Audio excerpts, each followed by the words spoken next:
Target Kejaksaan Agung dalam kasus suap vonis bebas Ronald Tanur di Pengadilan Negeri Surabaya. Kita langsung bergabung dengan jurnalis Kompas TV, Jack Robi di Sidoarjo, Jawa Timur. Selamat siang, Jack Robi. Ini siapa saja saksi atau juga tersangka yang diperiksa dalam kasus suap hakim, Jack?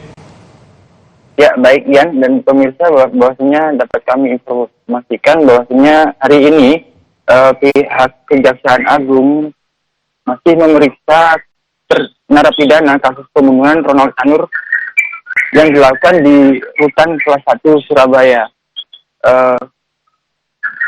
Ronald Tanur sendiri diperiksa sebagai saksi dalam kasus dugaan penyuapan dan gratifikasi atas vonis bebas dan kasasi terdakwa Ronald Tanur dalam kasus pembunuhan Dini Afianti beberapa waktu lalu.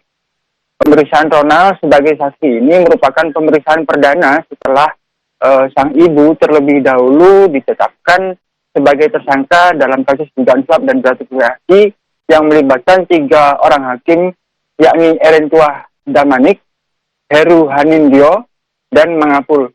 Bahkan kasus ini juga menyeret mantan Kepala Balitbang Diklat Kumdil Mahkamah Agung, Zara Fikar, yang turut dijadikan tersangka, yang mana tugas Fikar sendiri sebagai pengatur pertemuan antara pengacara Ronald Tanur dengan pejabat Pengadilan Negeri Kota Surabaya untuk memesan dan memilih hakim dalam kasus pembunuhan Dini Afianti.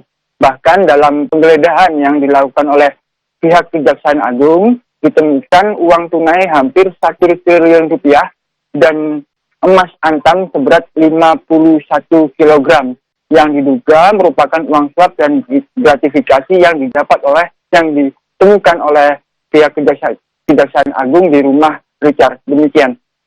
Ronald Tanur telah menjalani pemeriksaan perdana, kemudian juga ibu Ronald Tanur telah menjadi tersangka. Kemudian Jack Robi Kejagung bilang ada peluang memeriksa ayah Ronald, yaitu Edward Tanur. Kemudian saat ini di mana posisi Edward Tanur?